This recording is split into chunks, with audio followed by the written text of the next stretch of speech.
Намаг Эрдэнэчмэг гэдэг би арматурын баригдын дараагаар ажилладаг.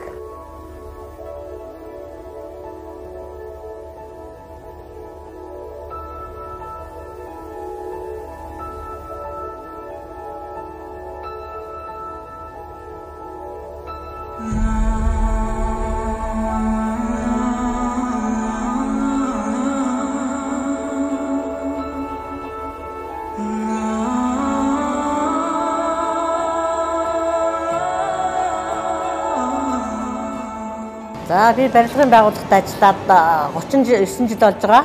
Жигүүр гарант компанид ажиллаад одоо яг 17 дахь жилдээ ажиллаж байна. 1978 онд 1-р төрхийн барилга дээр ажлын гараагаа өргөлөгчөнгийн мэрэгчлэр эхэлсэн. 1-р төрхийн барилга бариад тэнд хүмүүс ингээд төрөөл ингээд гарч байгаа үе болоод бас гоё би энэ барилгыг бас энд нэр ингээд хүмүүс төрөөд аюу гоё ингээд байж гэнэ гэж бодож ирсэн анхны үе байдаг. Тэгээд сүүлдээ Чингис Орчид бодлон модулын барилга бид нэр эксклав мэрэгчлэлтэн гүтээ цуг байрсныхаа дараа бас анхны л их том барилга юм шиг те нэг том тийм карказан барилга юм шиг бас аюу мундаг хамгийн бараг Улаанбаатарт том барилга болчихлаа гэдэг ч юм уу бас тэгж бодож ирсэн үеч байгаа.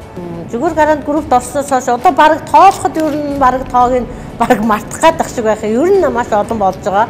Анх ихлээр 2000 онд тэр Богд хангаа гэдгийн хойдолд нэг 2 орон сууцны барилга барьж эхлээд тэгээд тэрнээс хойш тэгээд скетлийн барилга тэгээд шазангийн барилга Гранд Плаза 168 гэж ер нь нэрлээд их юм бол тэгээд сүүлд нь хамгийн сүүлд нь бол Гигантэн тэгээ Арманар стейшн гэж одоо ингээ баригдаж байгаа. Дунд нь бол одоо маш олныг би орхитуулж байна л да тэрнээс одоо тоолоод маш их олон барилга барьсан юм шиг санагдаж байна л да тий. Одоо манай зүгээр гараад ч юм бол дандаа гой том манай барилга компани барилга бол одоо хамгийн гоё юм шиг дандаа байгаад надад санагдчих шүү дээ. Бүх барилга дотор ингээ ороод явсан ч гэсэн бүх л манай барилгын ингээд засвар масл ингээд энэ дэзайн нэг зохион байгуулалт те бүх юм л арай л гоё арай бахархмаар л харагдчих шүү дээ. За тэгээд барилга бол сойрноос эхлээд хамгийн гол нь маш их чанартай те бат бүх барилгын сойр гэдэг чинь бол ерөнхийдөө хүн маш чанартай байж манай энэ барилга чанартай явагдана. Тэгэхээр барилга барьж байгаа хүмүүс бол ерөнхийдөө хийж байгаа ажилдаа бас үнчээр зүтгэж чанартай бас тэгээ бүх юмыг зөв одоо ямар юм орцноор модтой яг юу байхыг байдаг газар нь зөв хийж зөвөр ажиллах хэрэгтэй. Энийг ч бас манай компани удирдлагууд шаарддаг.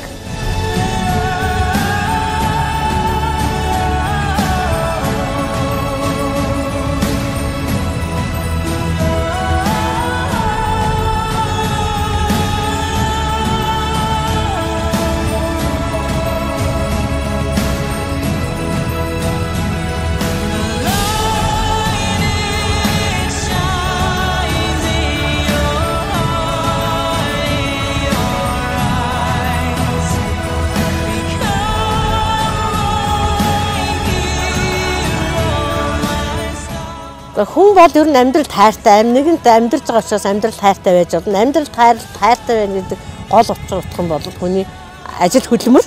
Тэгэхээр хийж байгаа ажил хөдөлмөртөө хайртай байж хайртай байна гэдэг чинь амьдралдаа хайртай байгаатай яг адилхан. Тэгэхээр ажил бол маш баялаг юм. Ажлыг хийн гэдэг чинь хүний амьдрал дээшлэн те бас тэр ажил хийж байна гэдэг чинь хүний амьдрал дээшчил одоо дэвжижил байна гэсэн үг. Одоо миний хамгийн их баримтлагдаг чиг шугам гэвэл үнж бас жоохон шудраг маш шудраг ах хэрэгтэй хийж байгаа ажилдаа үнж бас яг өөрийнхөө дотор хүн үнж тийм байх өөрийнхөө хэлий гэсэн юм аа ингээд шууд одоо яг үнэхээр миний зүв байсан болвол хэлж сурдаг хоёрын хооронд ингээд нэг за хэлж чадахгүй ингээд айж хооронд тэр шудраг занал гэж боддог. Амьдралын хамгийн хүнд гой баримтлах зүйл бол маш шудраг байх хэрэгтэй. Тэгээ бас хийж байгаа ажилдаа үнэнч байх хэрэгтэй. Миний зарчим яг амьдралын зарчим тэр л дээ. Ер нь бол тийм тэмдэглэл. Хүн өөрийнхөө хийж байгаа ажилд сэтгэл зүрхээ гаргаж зүрхнээсээ гаргаж яж энэ ажлын амтанд дурлж яж бидний хийж байгаа ажил чанартай болно. Ер нь тэгэл ямар ч хүн ажил мэргэжлээрээ бахархдаг гэдэг чинь бидний байсан барилга бол ерөөсөө зүгээр гаднаас нь ч харсан тэр дотор нь ороод тэгсэн ч тэр ерөөсөө ингэ бахархмаар ийм гоё болцсон. Бид нар ингээд гаргаж босгож байхдаа яг ингээд ийм юу байж байгаа шүү дээ. Тэгэл дотор нь ороод явахаараа нэрээ ийм гоё болцсон. Бид нар яг ийм гоё барилга барьсан байж тэгээд ер нь би бүх барьсан барилгаар бахархал. Яг ч манай зүгээр гараандын барилга бол яг орон сууцны барилга ч гэсэн тийм шүү дээ, тий. Бусад барилгуудыг компани барилгуудыг батхад одоо маш чанартай тий. Ингээд дотор нь ороод ингээд явхаар чинь засалт маслаа харахад нүрээс ингээд яг л ялгар тойшрдаг чинь. Бусад газрын барилга дотор байхаар хөөх яна энэ барилгыг тэгээд хүлээгээд авцсан гэж. Энийг одоо манай захирал харсан болоос айгүй энэ обоог нь уулуулж байгаа даа гэх жишээний яг тиймэрхүү юм дандаа бодогддог шүү дээ. Ер нь бол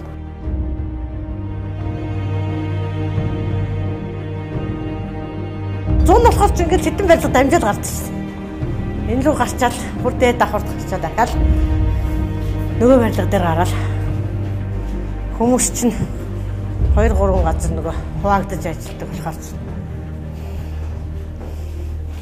амьдрал бол тэгэл ерөнхийдөө бие биендээ итгэх итгэлцэл бас ажил хөдөлмөр хоёр л байдаг байх л та бол тий хүн ажил хөдөлмөр хийж одоо хүн амьдарч байгаа шүү дээ. Тэрнээс зүгээр ажил хийхгүй тэнд залхуураад суугаад ах юм бол тэр хүн амьдрч бас чадах уу гэдэг ч бас нэг асуудал болчиход шүү дээ. За миний хувьд бол амьдрал тайртай байгаагийн учир утга бол яг хийж байгаа хөдөлмөрөөрөө бахархах бас өөр хүүхдүүд байна. Одоо ингэж өсөж том болоод бас сайн явж байгаа бас бахархах гэдэг хүний амьдралд бол бахархах хайрлах юм маш олон байгаа. Ээж аавт нь эрүүлэх өсөж амьдрал бид нартэйгээ урт удаан байж байгаа ээж аавыг ингээ бодох тусам бол амьдрал хүн бахархах амьдралд хайртай байх учир утга нь тэндээ л байдаг баг.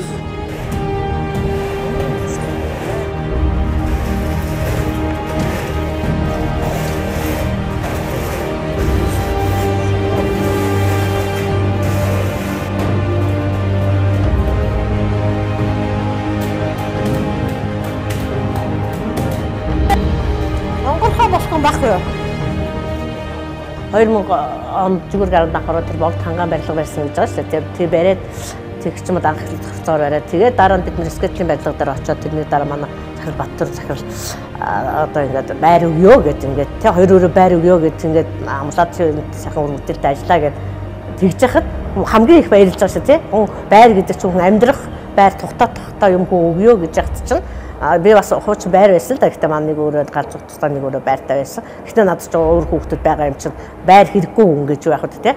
Тэгж яхад тэр бол хамгийн их надад зүгээр гараандад орсон болж тэ гэдэг бах нэм сэтгэлийг бол төрүүлж ясан. Тэр бол би бол тийм тэгээд тэр захирал тэр хоёр өрөө байр амлсан цагаас очоод хүн ингэж их ихтгэл найдвар надад хүлээлгээд дөнгөж ороод ажилд ороод бараг 1 жил 2 жилч болоог байгаа шүү дээ компанид ороод тэгэхэд надад байр амлаад байр өгчсэн болохоор тэгээд тэрнээс хойш би ерөөсө Баттүр захирлын ихтгэл найдварыг ерөөсө алдаж болохгүй гэсэн нэг тийм бодол надад төрсөн. Хүн ингэж хүнд итгэж байхад хүн бас хүний итгэлийг бас биелүүлэх хэрэгтэй гэдэг надад нэг тийм бодол ерөөсөө яг ингээд төрсөн чихтэй одоо төрөөстэй л байгаа.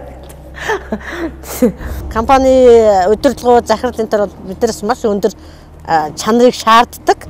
Тийм болохоор бид нар тэр шаардлагыг хангаж маш өндөр чанартай барилга барих хэрэгтэй. Бид нар өндөр чанартай барилга барина гэдэг чинь бас худлаа авах хүмүүс нь одоо зах зээлтэй байна л гэсэн. Тийм болохоор бид нар энэ барилга маш чанартай сайн барих хэрэгтэй. Ирж байгаа материал хүртэл маш чанартай. Тэрийг бол ер нь манай компани захирал ер нь байнга шаардж байдаг л да. Сүүлийн залуучууд бол ажил хийх их эрмэлзэлтэй болж байгаа. Ерөнхийдөө бол маш сайн болж байгаа. Тэгээ ажил байвал голохгүй бас хийж сайн хийж байгаа гэж. Анх эхлээл ерөөсөө өрлөг өрсөн. Нэг 0 өрөөний өрлөг. Нэг тэр ярамгийн эмнэлгийн барилга дээр дадлага хийж байгаа. Тэгээд тэгчихсэн. За одоо ажил ямар ч явагдаж байна. Ерөнхийдөө гайхуул хийж байгаа юм байна да. Энэ бол унцын шатны доод хэсгийн ажил нь явагдаж байгаа. Шатныхаа тань тэгшилгээ хийж байгаа гэсэн. Тэгээд энэ хүмүүс өнөөдөр энэ айлыг хийж дуусгах хэрэгтэй. Ерөнхийдөө бол энэ 3 яг хүн яг өөрөө хүн ажиллаа нөгөө нэг ингээд мэдээд тэгээ ажиллаа яг өөрөө зөв зохицуулаад хийгээд их юм бол нэг их яг хийж байгаа ажилтнууд хүн түүртээд хүнд болоод байхгүй. Ганцхан хүнд гэдэг тал нь болохоор ингээд зуны нэг аимшигын халуун өдрүүдээ тэр бол тэг яг ялцчгүй нэг дээрээс нөгөө нар доороос төмөр гихчээр тэр халууны үед бол хамгийн хэцүү халууны өдөр өвлийн нэг хүүтний өдрүүд хэцүү болохоос биш яг өөрөө хийж байгаа ажил хүн дуртай байгаа юм уу бас ажиллаа хийж чаддаг бол хүн нэг төртөггүй ерөөс арга хэв нь бол хүн өөрөө ядраахгүй зүдрэхгүй бас өөрийнхөө гараас нэг юм гаргаа те ажлаа өрөвтөл тэгээд хийч болдог байхгүй хамгийн гол нь тэр тийм л юмнууд нь жоохон халуун болов 100 болохоос хэцүү шүү дээ. Заримдаа тэр хар панерын доороос халаад хар дөмөрн баг гар хурж болохгүй халаад тэр наран дээрээс шалах юм бол тэгэл яг тэр л жоох хэцүү болохоос бус нь бол түүртэй байгаа шүү дээ. Хан тооцоолууд яг төчнээ одоо тоон одоо арматур одоо ерөнхийдөө тооноор л хэмжиж шүү. Одоо төдөн тоон арматур гэж. Одоо төдөн тоон арматур гэж хэлэхэд хэцүү. Манай энэ зөвхөн энэ барилга гэгдсэн чинь Хучлт хаана гээл оёхтож нь бараг 10 тонн нэг давхурт нь бараг 10 тонн шахах төмөр орчдөг шүү дээ. Нөгөө багн магнаа тооцохгүйгээр зүгээр л одоо ингээд дээр нь хучлтын илаа нэг хэдэн ханд босолтоо дээдлэлт нь хучлтын арматур загтад 10 тонн 12-ийн арматур орчих жишээ нэг л ганцхан давхурт шүү дээ. Тэгэхээр энд бол маш их арматур орж байгаа гэсэн. Тэгээ бусад бүгдийн тооцох юм бол нэгэн хэмжээлгүй тоогаах байх.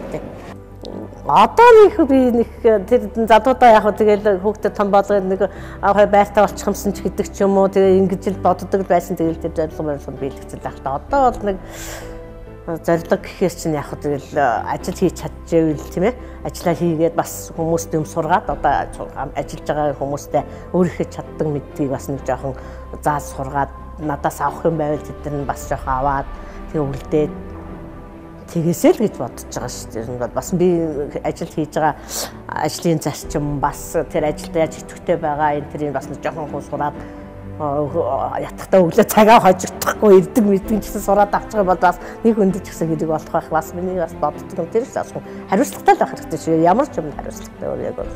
Тэгээ одоо энэ зуны сайхан дэлгэр дулаан цагт бид нар гадна талынхаа угсралтын ажлыг арматур, бетон, каркас гэдэг бүх арматурын угсралтын ажлуудыг барилгаа битүүлэх бүх гадна талын ажлыг хийж дуусаад тэгээ үйл халаалт авахаараа бид нар ингээд дотор орж ирж бас шилжиж ажил хийдэг. Маргааш тийм юм хийн штэ нэр одоо тэрэн дээр тэрийг хуваарч тэр нь ихэж хийх ёстой юм чи арай хурдтай явдаг тэндээ чи юу яач арай яг зах удаахны тэлэлт нь хөрч гэдэг ч юм уу тийм ажлаа яаж хуваарлахаас хэрэгтэй. Тэгэл тэрийг бодож байгаа юм чи яарч гэдэг нөгөө гэртээ өөрөө бодгоо л ажиллаа юм одоо тийм. Барилгачийн үний бахархал гэж одоо барьсан барилгаараа бахархахыг л барилгачийн үний бахархал гэж хэлэндээ. Хийсэн юмараа тэгвэл бүтээсэн юм хараад бахархаад явж байгаа нь бидний бахархал.